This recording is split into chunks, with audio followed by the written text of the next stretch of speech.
Hello home bakers, எல்லாரும் எப்படி இருக்கீங்க? இன்றைக்கி நாம் டோனட் எப்படி செய்கிறதுன்னு பார்க்க போகிறோம். செய்கிறது மட்டும் இல்லாமல் இதை எப்படி சேல் பண்ணுறது, என்ன ப்ராஃபிட் கிடைக்குங்கிறதையும் இந்த வீடியோவோட எண்டில் நம்ம பார்க்க போகிறோம். ஸோ ஃபுல் வீடியோவையும் கண்டிப்பாக மறக்காமல் பாருங்கள். இதை எல்லாருமே ஈஸியாக செஞ்சிடலாம். அவன் வச்சுருக்கவங்க, பீட்டர் வச்சுருக்கவங்க தான் செய்யணுன்னு அவசியம் கிடையாது.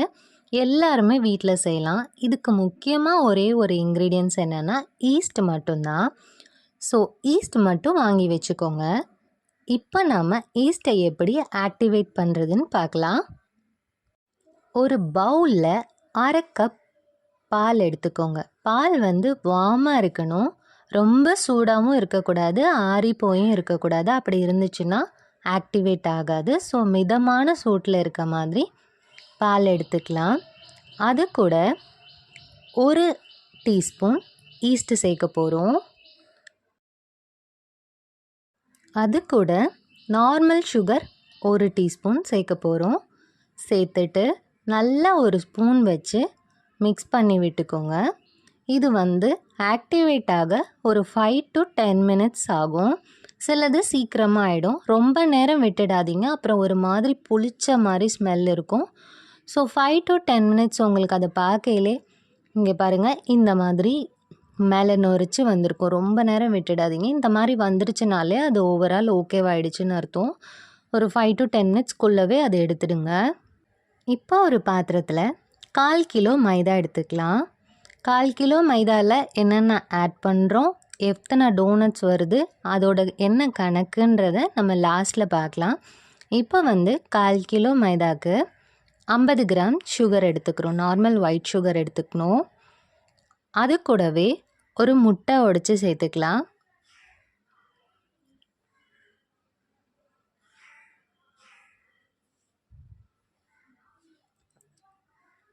அப்புறம் 2 டீஸ்பூன் பட்டர், 2 டீஸ்பூன் பட்டரையும் சேர்த்து கொஞ்சம் சால்ட்டு சேர்த்து ஆக்டிவேட் பண்ணி வச்சுருந்த ஈஸ்ட்டையும் சேர்த்து நல்லா பிசைஞ்சுக்க போகிறோம். இப்போ நல்லா பிசைஞ்சிடணும். அட்லீஸ்ட் ஒரு 5 மினிட்ஸாவது அந்த மாவு நல்லா பிளெண்ட் ஆகிற மாதிரி நல்லா பிசைஞ்சுக்கணும். இப்போ நல்லா பிசைஞ்சாச்சு. நமக்கு பார்க்கையிலே தெரியும், ஒரு சாஃப்ட் டோ நமக்கு கிடச்சிடுச்சு இல்லையா? இப்போ இதை ஒரு ஆயில் க்ரீஸ் பண்ண பவுலில், ஆயில் இல்லைன்னா பட்டர் எது வேணால் ஒரு க்ரீஸ் பண்ணிவிட்டு அது உள்ளே வச்சு கிளிங் ரேப் போட போகிறோம். கிளிங் ரேப் இருக்கிறவங்க அது போட்டுக்கோங்க. இல்லைன்னா நல்லா ஒரு டர்க்கி ஆர் காட்டன் டவலை லேசாக நனைச்சி பிழிஞ்சிட்டு அது மேலே போட்டு மூடி வச்சுடுங்க. இப்போ நாம் இதை 1.5 மணி நேரத்துலேருந்து 2 மணி நேரம் வரைக்கும் ஆக்டிவேட் ஆக வைக்க போகிறோம். சிலது 1.5 ஹவர்லேயே நல்லா வந்துடும். சிலது 2 ஹவர்ஸ் ஆகும் நல்லா அது உப்பி வர்றதுக்கு. நான் 2 ஹவர்ஸ் கழித்து ஓப்பன் பண்ணேன். நல்லா பொங்கி எப்படி வந்திருக்கு பார்த்தீங்களா? இது அப்படியே கை வச்சா அவ்வளோ சாஃப்டாக இருக்கும். இந்த மாதிரி வந்த அப்புறம் எடுத்து நம்மளோட ஃப்ளோரில் போட்டுக்கலாம். நீங்கள் இந்த மாதிரி ரப்பர் மேட் வச்சுருந்தா அதில் போடுங்க. இல்லைன்னா நார்மல் ஃப்ளோரையே நல்லா க்ளீன் பண்ணிவிட்டு அதில் கொஞ்சமாக மாவை டஸ்ட் பண்ணிவிட்டு இந்த மாவை எடுத்து நல்லா மறுபடியும் நீட் பண்ணிக்கோங்க. நல்லா பிசைஞ்சுக்கோங்க. ஒரு 2 மினிட்ஸ் அது நல்லா பிசைஞ்சுக்கோங்க. பிசைஞ்சிட்டு இப்போ ஒரு ரோலிங் பின் வச்சு நல்லா தேய்ச்சிக்கலாம், திரட்டிடலாம். நல்லா ரவுண்டாக ஈவனாக இருக்கணும். அந்த திக்னஸ் ஈவனாக இருக்கணும். அப்போ தான் டோனட் எல்லாமே நமக்கு ஒரே ஷேப்பில் கிடைக்கும். ஸோ அந்த திக்னஸ் ஈவனாக இருக்க மாதிரி நல்லா திரட்டிக்கலாம். திரட்டிட்டு இதுதான் டோனட் கட்டர். இது பேக்கர் ஷாப்பில் கிடைக்கும். இது இருக்கவங்க இதை வச்சு பண்ணிக்கலாம். இது இல்லாதவங்க என்ன பண்ணலான்னு நான் சொல்கிறேன். ஃபஸ்ட்டு இதை வச்சு இப்படி ஒரு ப்ரெஸ் கொடுத்து எடுத்தால் இந்த மாதிரி ஷேப்பில் இருக்கும். அதை ஒரு பட்டர் ஷீட் பக்கத்தில் வச்சுக்கோங்க.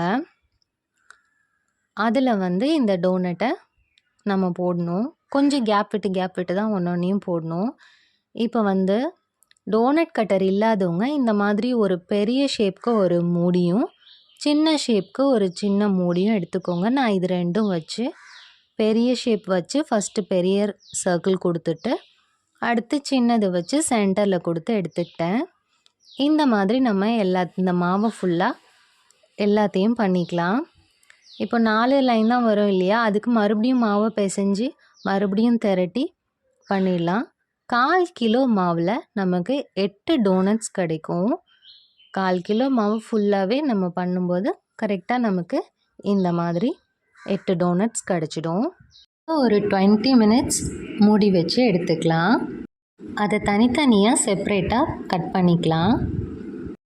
இப்போ நம்ம கடாயில் ஒரு 200 ml ஆயில் ஊற்றிக்கலாம். 8 டோனட்ஸ்க்கு 200 ml ஆயில் போதுமானது. இதுவுமே மிஞ்சிடும் நமக்கு. இது ஃபுல்லாகவே ஒரு 100 ml கிட்ட தான் நமக்கு காலியாகும்.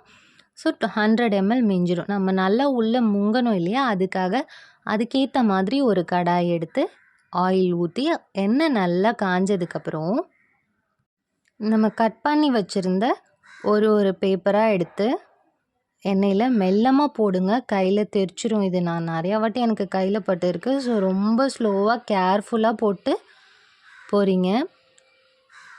நல்லா மீடியம் ஃப்ளேம்லேயே வச்சுட்டு போகிறீங்க. ரொம்ப ஸ்பீடாக வச்சிங்கன்னா டோனட் கலர் வந்து அப்படியே பிளாக்காக மாறிடும். மீடியம் ஃப்ளேமில் இல்லை லோ ஃப்ளேமில் கூட வைக்கலாம். ஆனால் ஃபஸ்ட்டே லோ ஃப்ளேம் வச்சிடாதீங்க, ஆயிலை இழுத்துக்கும்.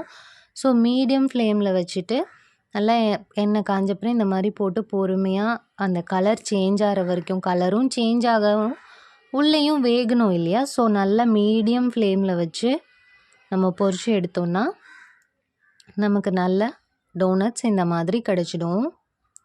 இந்த மாதிரி நம்ம எல்லாத்தையும் பொரிச்சு எடுத்துக்கலாம். இந்த மாதிரி எல்லா டோனட்ஸையும் எடுத்துட்டு இதை நம்ம இப்போ பக்கத்தில் வச்சுட்டு இதுக்கு மேலே நம்ம கொடுக்க போகிற சாக்லேட்டை இப்போ ரெடி பண்ணலாம். நான் வந்து பிங்க் சாக்லேட் கொடுக்குறேன். நீங்கள் டார்க் சாக்லேட், மில்க் சாக்லேட் எது வேணுமோ உங்கள் இஷ்டம் கொடுத்துக்கலாம். சம் சிரப்ஸ் கூட மேலே ஊற்றி சாப்பிட பிடிக்கும்னா ஊற்றி சாப்பிட்லாம். ஆனால் நீங்கள் சேல் பண்ண போகிறீங்கன்னா கொஞ்சம் அதுக்கு தாங்குகிற மாதிரியான சாக்லேட்ஸ் நீங்கள் ரெடி பண்ணிக்கோங்க. நான் வந்து பிங்க் சாக்லேட்காக கொஞ்சமாக ஒரு 50 கிராம்ஸ் ஒயிட் சாக்லேட்டும் அது கூடவே 1 டேபிள் ஸ்பூன் பட்டரும் எடுத்திருக்கேன். டபுள் பாயில் மெத்தடில் இதை லைட்டாக ஹீட் பண்ணி மெல்ட் பண்ணிவிட்டு இதில் வந்து லைட்டாக பிங்க் கலர், அந்த கலருக்காக பிங்க் கலர் க்ரீம்காக லைட்டாக பிங்க் கலர் ஆட் பண்ணி நல்லா மிக்ஸ் பண்ணியாச்சு. இப்போ நாம் டோனட்டோட இந்த பார்ட், அதாவது ஒரு பார்ட் தான் நல்லா ஷைனாக வரும்.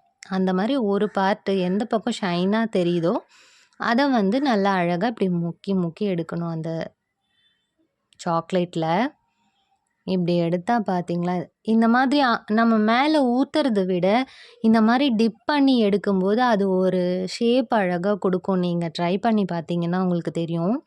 நீங்கள் இந்த மாதிரி பண்ணி பாருங்கள். இந்த மாதிரி எல்லாத்தையும் நம்ம சாக்லேட்டை டிப் பண்ணி எடுத்துட்டு நம்மக்கிட்ட என்ன டாப்பிங்ஸ் இருக்கோ அதை வந்து நம்ம போடலாம். நான் வந்து என்கிட்ட இருக்கிற டாப்பிங்ஸை போட்டு இந்த மாதிரி அழகாக டெக்கரேட் பண்ணி எடுத்துட்டேன். இதை நம்ம வீட்டுக்கு மட்டும் வச்சு சாப்பிட்றனாலும் சாப்பிட்லாம். சேல் பண்ண போகிறோன்னா நமக்கு என்ன நம்ம இதுக்கு செலவு பண்ணுறோம், அது நம்மளோட ஒர்க்கு இது என்ன, நமக்கு என்ன ப்ராஃபிட் கிடைக்குது, இது எல்லாத்தையும் பார்த்துட்டு தான் நம்ம சேல் பண்ணணும். இப்போ நம்ம வந்து எப்படி செய்கிறதுன்னு பார்த்துட்டோம். இது வரைக்கும் போதுங்கிறவங்க ஸ்கிப் பண்ணிக்கோங்க. பட் இது எப்படி சேல் பண்ணணும் அப்படின்னு ஆசைப்படுறவங்க வந்து வீடியோ கண்டினியூவாக பாருங்கள். ஒரு 2 மினிட்ஸ் தான், நான் ரொம்ப டைம் எடுத்துக்கல.